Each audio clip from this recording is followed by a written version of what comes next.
Gerbiami žurnalistai, pirmiausia, labą dieną. Tikrai akademijoje labai skaudus nemalonus įvykis. Lapkričio 2 dieną į tarnybą po ilgojo savaitgalio atvyko 2 akademijos kariūnai. Mes dedame nuo pirmos dienos visas įmanomos pastangas, kad jie būtų surasti. Palaikome ryšį, bendradarbiaujame su policijos departamento vadovybė, žinoma, su krašto apsaugos sistemai priklausančia karo policija, su kariūnų artimaisiais, tiek dalyvaujančias, tiek kariūno Šaduikio tėveliais, kurie tikriausiai dirbantis ir negalėjo atvykti. Įvykis nemalonus ir tikimės, kad kariūnai gyvi ir atsiras. Deja, šiai dienai, šiai valandai informacijos apie jų buvimą neturime. Karo policija ir policijos departamentas yra pradėjęs ir veda paieškos bylas ir ikiteisminio tyrimo, atlieka ikiteisminį tyrimą. Šio įvykio kontekste taip pat turiu pasakyti, kad buvo labai nemalonu, kada vienas Lietuvos per vieną dienraštį buvo paskleista tiesos neatitinkanti informacija. Iš tikrųjų, kaip ir visur, pas mus įvyksta įvairių įvykių, bet ne taip, kaip pateikiama žiniasklaidoje buvo. Todėl norime sudaryti visas sąlygas, visiškai būti atviriems, kad galėtumėt, gerbiami žurnalistai, paklausti tiek tiesioginių vadų kariūnų, manęs, pačių kariūnų, vadų, dalyvaujančių šioje konferencijoje ir nedalyvaujančioje. Po konferencijos aš norėčiau labai pasiūlyti pasivaikščioti po karo akademiją, aplankyti kariūnų batalioną, pakalbėti su besimokančiais, bestudijuojančiais kariūnais, dėstytojais, instruktoriais. Visi yra pasiruošę atsakyti jūsų klausimus, kokie jie būtų. Karo akademija yra labai specifinė institucija, aukštoji mokymo įstaiga, bet labai išskirtinė. Jau vien todėl, kad mes rengiame ne vien specialistus ir pirmoji eilė ne specialistus, ar tai būtų pilotai, ar tai kitokių civilinių specialybių. Mes pirmiausia rengiame vadus, karininkus, kurie turi turėti atitinkamas charakterio savybės, kurios šiaip savo neatsiranda. Jie turi būti ir drąsūs, ir be baimės, ir kita vertus jie turi būti žmogiški, nes jie bus vadai. Jau atrenkant kariūnus, mes pirmiausia vertiname atitinkamas jų asmeninės savybės. Ne kiekvienas tinka, gali būti karininku ir vadu. Tikrai ne kiekvienas. Šitame kontekste turiu pripažinti, kad nuolat, kadangi vertiname savo darbo efektyvumą, savo veiklą, nustatėme, kad vieną taisytiną dalyką. Tai yra, kad aviacijos specialybę studijuojantis jaunuoliai anksčiau praeidavo tik aviacijos institute organizuojama atranka. Tokiu būdu. Atranka ten žinoma labai gera, čia dalyvauja aviacijos instituto direktorius,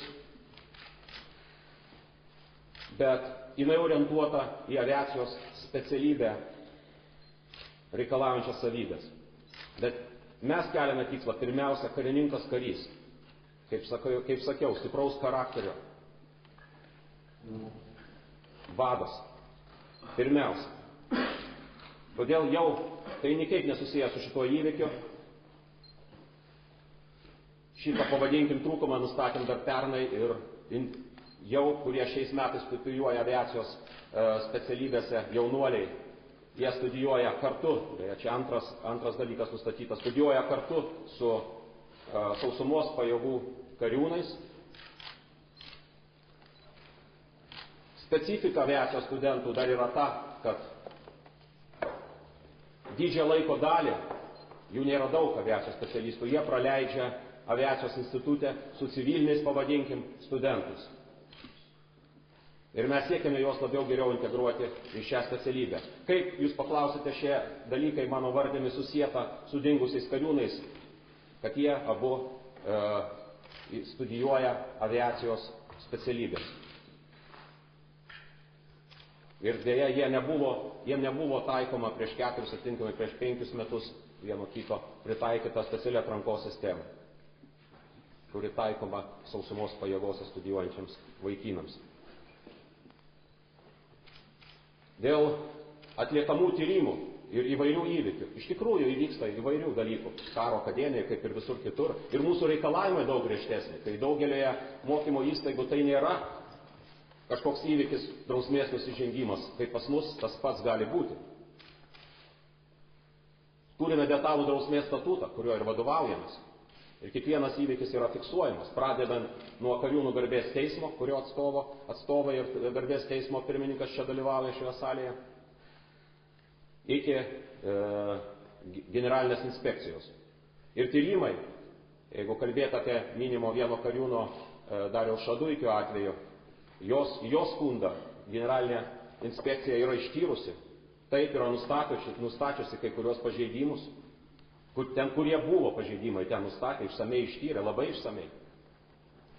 Ir žinau, kad generalinė inspekcija yra pasiruošusi pademonstruoti tyrimo detaliai, jeigu yra būtina. Nustatyti trūkumai yra pašalinti, nustatyti pažeidėjai buvo nubausti arba įvertinti, išvados buvo padarytos. Gerbiami žurnalistai, būsime pasiruošę atsakyti į visus jūsų klausimus, bet prieš tai noriu paprašyti, kad Kariūnų tarybos, kaip kitose universitetuose vadimo studentų tarybos, kuris atstovauja Kariūnų batalioną, visus besimokančius kariūnus, tarybos pirmininką Šarūną, taip pat padaryti pareiškimą. Prašau, Šarūną. Labą dieną. Esu Kariūnų tarybos pirmininkas, Kariūnas Jampolcevas. Esu tas asmo, kuris atstovauja tiek 1, tiek 2, 3, 4, 5 kurso kariūnus prieš aukštesnius vadus, akademijos vadovybę. Mano manimu, toks 2 kariūnų pasišalinimas buvo labai netikėtas. Kiek man teko su jais asmeniškai bendrauti, tai net nebūčiau galėjęs pagalvoti, kad taip atsitiks, galbūt jam ten kažkas atsitiko, mes to dar nežinom. Tačiau, kad kaip bebūtų, tačiau čia yra karo akademija, čia yra karo mokykla. Čia kiekvienas ateina savo noru ir kiekvieno asmens yra pasirinkimas, kur studijuoti, ar karo akademijai, ar kitam universitete. Studijos LK nėra lengvas.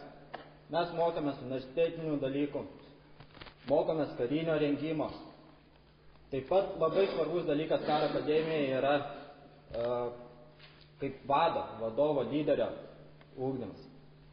Ir tai yra labai svarbus dalykas, kadangi kiekvienas kariūnas, kiekvienas būsimas vadas, karininkas, jisai turi turėti aukštą moralę, jisai turi mokėti vadovauti kariams.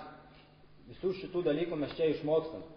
Turime labai gerą personalą, vyriausiusius instruktorius, akademijos personalą, kurie visada yra nusiteikę padėti kariūnams.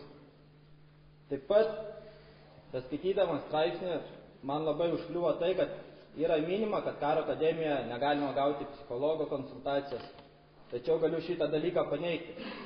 Karo akademijoje turime 3 specialistus, kurie bet kada gali padėti kiekvienam kariūnui. Taip pat kiekvienas kariūnas kiekvieną dieną mato psichologo numerį, kuris kaba kiekvienoje kopoje. Taip pat tokie dalykai kaip alaus gėrimas, kortų žaidimas, galbūt bendrabučiai studentų tai yra priimtinas dalykas.